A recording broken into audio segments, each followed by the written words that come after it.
Hello and welcome back to the Welsh Premiership podcast, and we're back after a short little break. A few of the boys have been away on holiday, but we're back today. Myself, Hayden Evans, Adam Cleary and Tobias Hunt, joined by another Premiership legend who's unfortunately just retired from the Premiership, but I'm sure we'll see him around quite a bit still. It's Ebbw legend Ross Jones. Ross, how are you? Yeah, so thank you very much for having me back on the podcast. It's a proper honour, I got to be honest. I'm well. I'm very well, to be honest. Like you just said then, I've sort of retired from rugby last week. So I got a lot of time on my hands now. So I don't know what the next thing is going to be at the moment, but there's a lot of time on my hands a minute. Yeah, so just to begin with, can you tell us a little bit about your background and how you began playing rugby? Yeah, so I was probably like a late bloomer, really. I didn't start playing until I was probably around about 16. My first club then was Tredegar Ironsides. I stayed with them for probably around 3 years, and then I was picked up by Bargoid. They was in the old sort of setup, in the old league at the time. We had a pretty successful run there. We won the league. We started off in Chile in the league around about third, and we had, like, within about 3 years, we went straight into top place. Like, so it was it was a massive step, really, from Tredegar Ironsides up into Bargoid, like. Ross, I know we spoke about it before. Can you tell us a little bit about the story of when you were picked up by Bargoid? And obviously, I know you'd run into the coach before. Oh yeah. So we was playing against Bargoid, and if any of you ever played at Bargoid, it's a pretty tough place to go. It really is. And we was playing there on a wet Saturday afternoon, and there was a coach, which I didn't know he was a coach on the side. He was just a guy in a Bargoid court, and he was giving me some kind of abuse on the side, telling me, to take my time or whatever. And I turned around and I said, "Listen, old man, keep your mouth shut." And what I didn't know is that he was the Bargoid coach at the time, and he brought a player off and changed into his kit, come on, and I was holding the ball up in the ball, and he come running in and knocked me clean out. And I woke up in Ebbw Hospital, and it was about a year after, really. I had a phone call saying that I'd been invited to a training session down in Bargoid, and on my way down there, I was in the car with a guy called Robbie Young, fantastic prop, and I was going down in the car with him, and I said, "I hope I don't go bumping into the person who knocked me out." And he said, "I think you're going to." He said, "He's the coach called Steve Barber." Do you know what? And my stomach done a massive churn. And when I got out of the car, and I was saying to Hayden, he was at the time where you'd have, and I've been very fortunate to be coached by a lot of very, very good coaches. But going back to the Steve Barber days, I didn't really. So when I turned up to the training session, there was no coaches on site, and there was another guy called David Lynch, very, very well-known player and coach. And these two players was actually in the mix playing. And when I come walking off, when I pulled up in the car, this guy called Steve Barber come walking towards me, and he said, "Ross Jones," he said, "pleased to meet you." He said, "Listen, the last time you came here," he said, "you were shouting off you were going to come down here and finish this person off. I'm that person. So you can either carry on with the rugby, or we can finish the fight off." I said, "I'll go and play rugby if you don't mind." So yeah, so that's how we started with Bargoid. And to be fair, it's, I got nothing but praise for him. We was at the time, we was all the same age. You've got the likes of Lee Meads, Lewis Wayman, like Darren Buffton, Anthony Vinnie Lott, Lee Pearson, just to name a few. These was tough players, like. And like, you can speak about the Premiership and things like that, but the clubs at the time who's in like the lower division, there's some tough cookies in there, like, really is. Yeah, and how did you move to Ebbw Vale come about? Well, Ebbw Vale at the time, they dropped down into, so from the Premiership, they went into relegation, and then they dropped down into the Championship. I was like I said, I was at Bargoid for a number of years. I was there for about 6 years.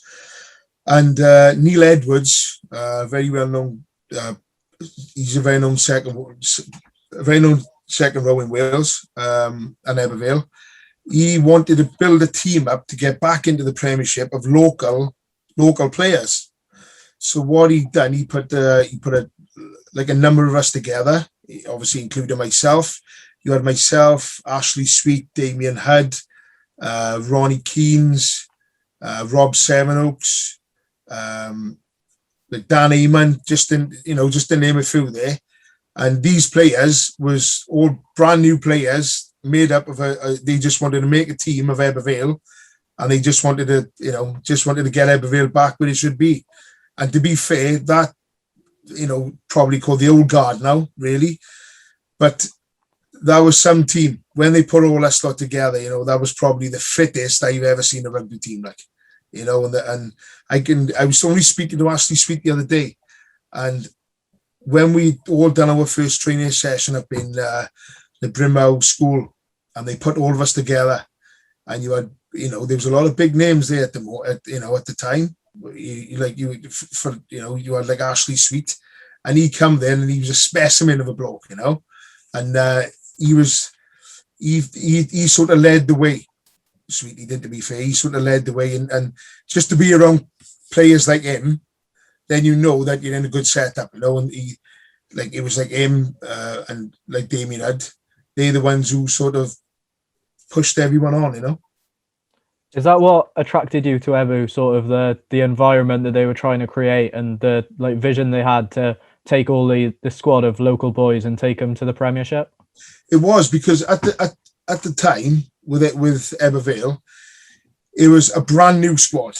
So, but they wanted to, so from sort of like day one, from the training which I was used to in Bargoid, what was a lot of hard graft. Straight away, there was a transition into Premiership type training, which I didn't know about. I was brand new to it, but there's an element of everything is different when you step up that level, So you had to be fitter, you had to be stronger. They wanted you to eat right, There was, and like I said, in my time playing for Ebbw Vale, there'd been all of them have been fantastic coaches, like. And straight away, when you sat in a room, we had like Jason Strange, and you'd have to do like an honesty call, So things about what would make you a good rugby player, and not just me. It'd be the whole squad, and you'd have to go up and you'd have to put things on the board with like an honesty board, and that's what Ebbw Vale stuck by, and that's still there now. So that was that's over 10 years ago, like. So everyone who was coming into that environment knew that they had to work hard, and we've been very fortunate again that I've been playing with like Harrison Keddy, Toby Fricker. These players have gone on to go on to do bigger and better things, but they started off with Ebbw Vale, so they was already in them. They was coming from the Dragons' as academy, then they was coming to us. And I'm sure that if you spoke to them, they would say the same thing about the Ebbw Vale environment, like. And obviously, you're at the club for quite a long time. Have you got any standout memories from your time at Ebbw Vale? But to be honest, all the way through, and I've been very fortunate to play with a lot of players, and I've made a lot of friends, not just in Ebbw Vale, in the whole of the Premiership or in the whole of rugby, really. Obviously winning the Premiership, that was obviously a big one. But as a forward, I wouldn't say I'm the most, and I'm not the most skillful player, or anyone who've coached me who's obviously going to obviously watch this, they'll understand what I say, that I'm not the most intelligent rugby player then.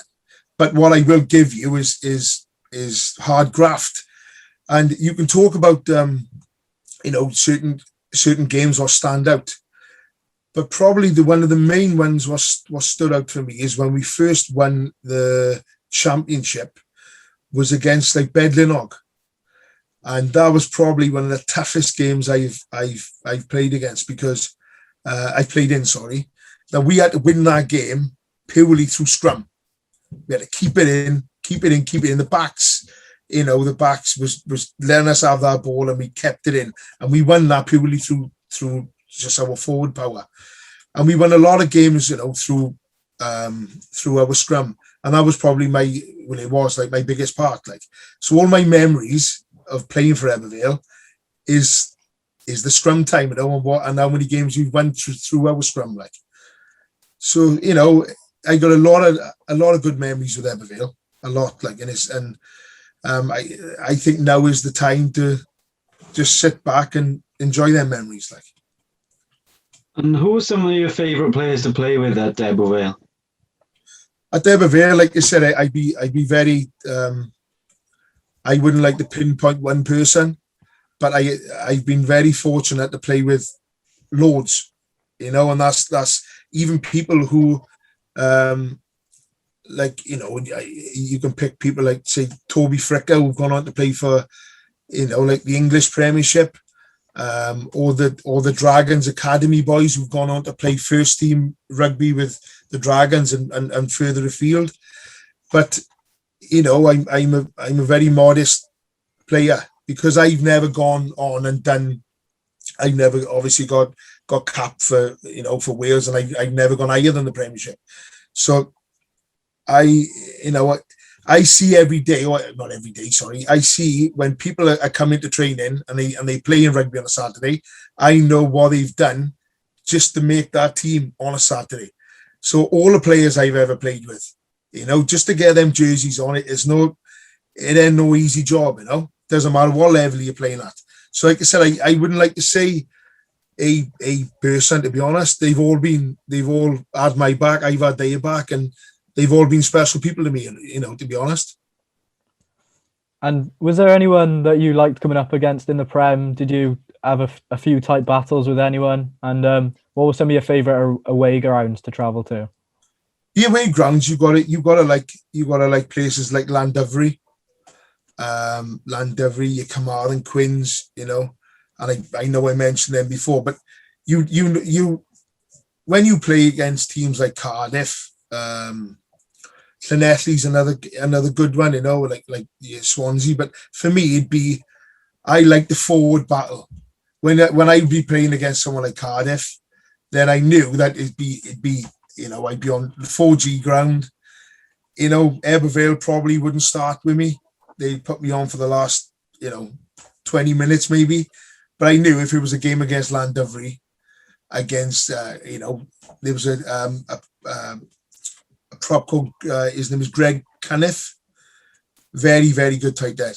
Very good tight dead. And you knew, and we've had stacks of battles with each other,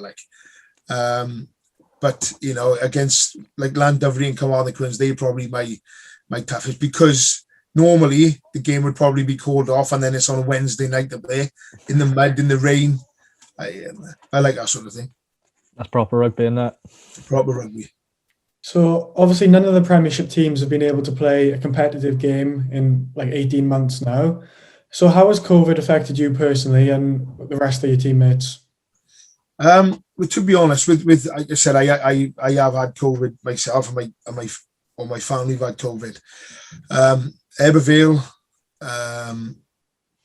they've been so their coaching background and their fitness, like their fitness sort of things which they send out. They've stuck by it all the way through COVID. You know, they all the way through our lockdowns, they were sending different things out which you had to send back to make sure you was keeping up with your fitness and different things like that. You know, you obviously have your WhatsApp groups where everyone is staying connected. But it just shows on Saturday they played against Brecon, you know, and I didn't go. But it just shows how much the boys was hungry for it, just to get out there on Saturday and play. And I think, to be honest, one of the reasons why I stopped playing, I think COVID probably made that sort of decision for me. I had 18 months in the house. I spent a lot of time with my wife and kids. I know there might be people out there thinking, blinking heck, 18 months in the house with wife and kids is a bit much. But when you've dedicated your life to rugby, and I don't mean it like I'm not a professional, but I'm semi-pro, so you know I'm out of the house 3 days a week. I dedicated my life to it. So when the 18 months was up, and Ebbw Vale asked us back in to train for like that on the one day when all the rules was lifted. To be honest, if I'm brutally honest, looking around the squad was young, they was fit, they was hungry. And I generally thought, I'm still fit, I'm still hungry, but am I going to be at the same level as these guys? You know, I'm 40 years of age. I'm an old dog in the side. You know, would I want to be old in a team like Ebbw Vale back?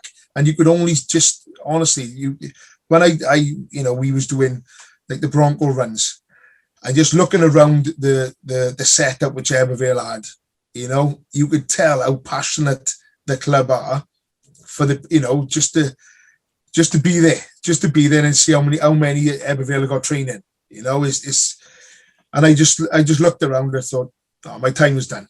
My time is done now. So I think COVID made that sort of decision for me, to be honest. And what would you miss most about stepping away from the game and the club? To be honest, it's everything about rugby, really.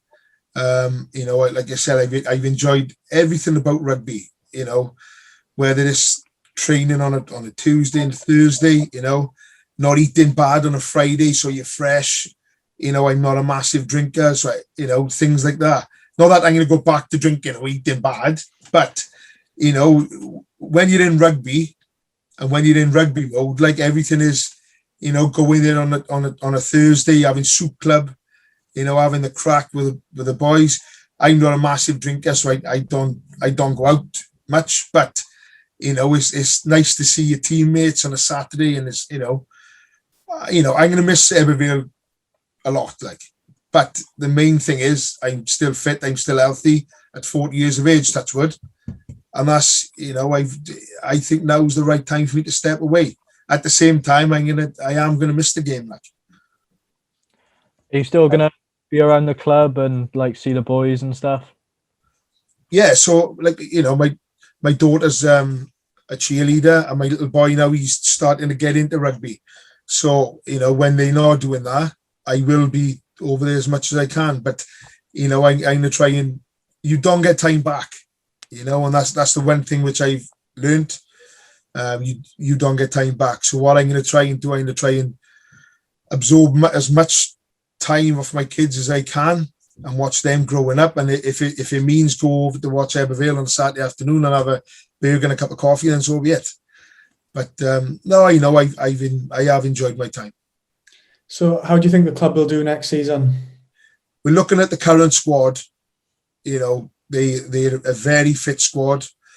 Greg Woods have got massive expectations. They got a cracking setup there. You know, you've got like Gethin Robinson, the fitness coach.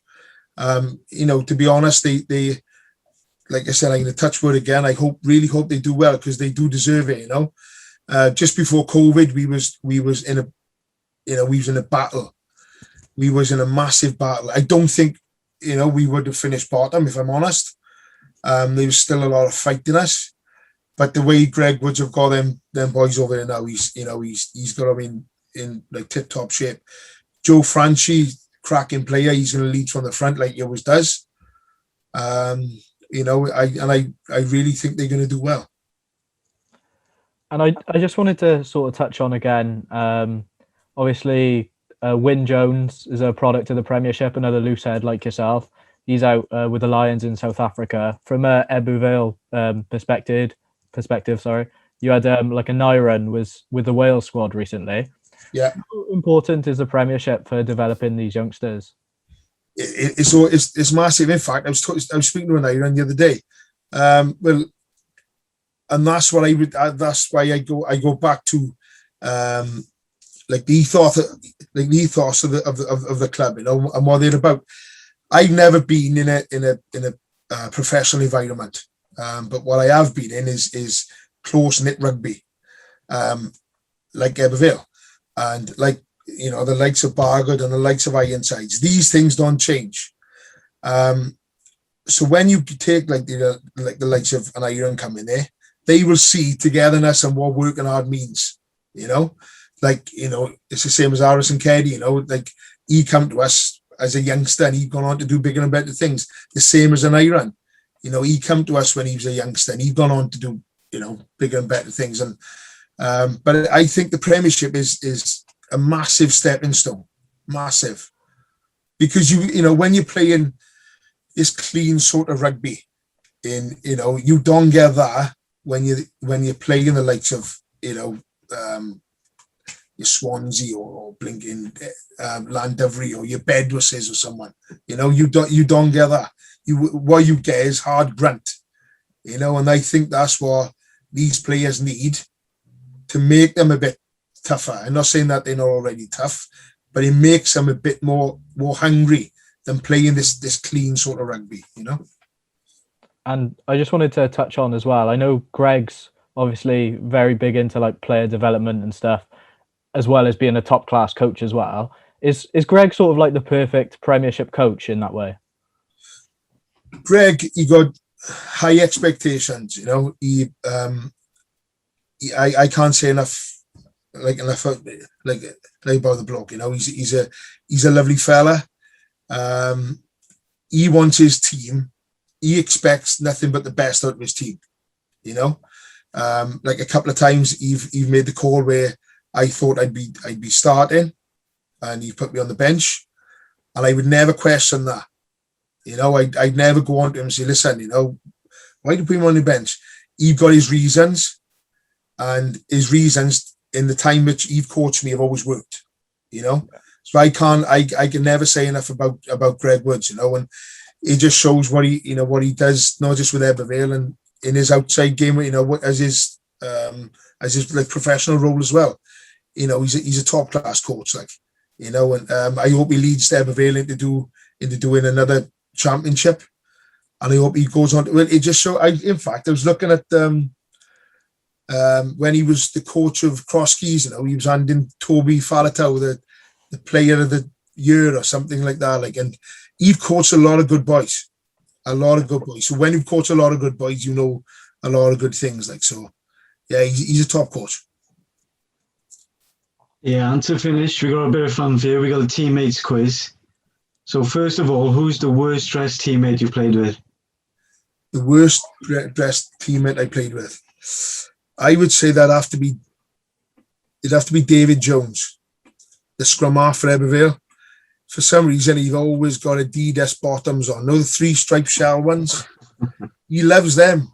His wife have tried to throw them away, and he just gets them out of the bin and keeps wearing them for some reason. And who's the best drinker? It'd have to be probably Robert Sevenoaks. He likes a drop. And your favourite changing room DJ? Joe Franchi.